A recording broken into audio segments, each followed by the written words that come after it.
My fellow Singaporeans, we have faced the new coronavirus situation for about 2 weeks now. The ministerial task force, advised by DPM Heng Swee Keat, has been leading the government's response to this outbreak. They've been dealing with new developments every day and holding regular press briefings to keep Singaporeans informed every step of the way. Today, I want to speak to you directly to explain where we are and what may lie ahead. We went through SARS 17 years ago, so we are much better prepared to deal with the new virus this time. Practically, we have stockpiled adequate supplies of masks and personal protective equipment, PPE. We have expanded and upgraded our medical facilities, including the new National Center for Infectious Diseases.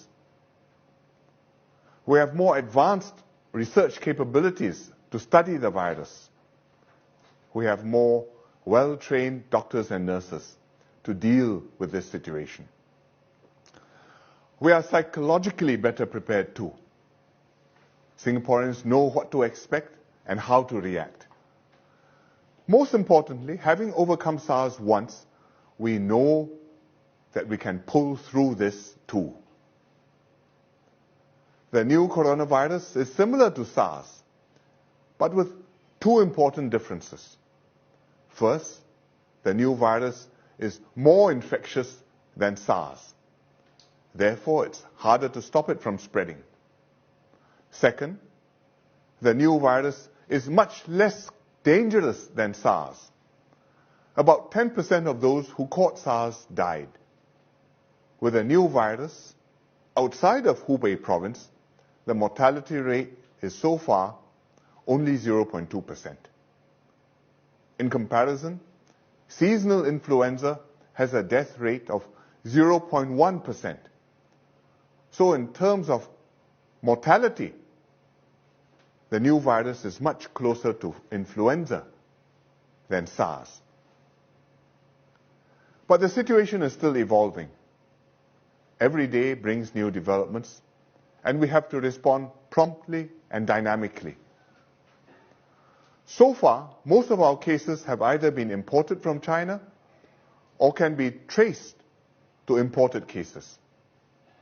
When we discover them, we've isolated the patients, done contact tracing, and quarantined their close contacts. This has contained the spread and helped stamp out several local clusters. But in the last few days, we've seen some cases which cannot be traced to the source of infection. These worried us because it showed that the virus is probably already circulating in our own population. And this is why we raised the DORSCON to orange yesterday and are stepping up measures. We are reducing mingling in schools. We are tightening up access to our hospitals. We are taking extra precautions at large public events. I have already postponed my Chinese New Year Istana Garden party for grassroots leaders, which was to be held tomorrow. We have raised DORSCON to orange before. You may not even remember, but this was in 2009 for the H1N1 swine flu. So there's no reason to panic. We're not locking down the city or confining everybody to stay at home. We have ample supplies. There's no need to stock up with instant noodles or tin food or toilet paper, as some people did yesterday. Whatever the situation, we can each do our part. 1, observe personal hygiene. Wash your hands often. Avoid touching your eyes or face unnecessarily. 2, take your own temperature twice daily.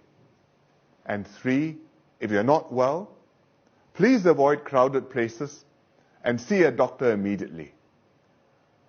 These simple steps don't take much effort, but if we all do them, they will go a long way towards containing the spread of the virus.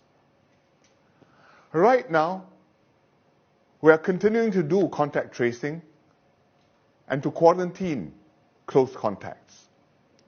But I expect to see more cases with no known contacts in the coming days. If the numbers keep growing, at some point, we will have to reconsider our strategy. If the virus is widespread, it's futile to try to trace every contact.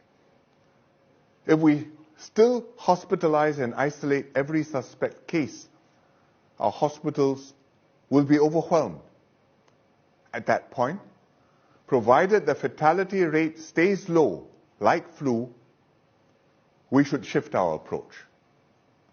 Encourage those who only have mild symptoms to see their family GP and rest at home instead of going to the hospital. And let hospitals and healthcare workers focus on the most vulnerable patients, the elderly, young children, and those with medical complications. We are not at that point yet. It may or may not happen, but we are thinking ahead and anticipating the next few steps. And I'm sharing these possibilities with you so that we are all mentally prepared for what may come. I'm confident of the medical outcome of this outbreak. Most Singaporeans should remain well, and of those who get ill, most should expect to recover. Among those who've been hospitalized, so far, most are stable or improving. Several have already recovered and been discharged, although a few remain in critical condition. But the real test is to our social cohesion and psychological resilience. Fear and anxiety are natural human reactions. We all want to protect ourselves and our families from what is still a new and unknown disease. But fear can do more harm than the virus itself.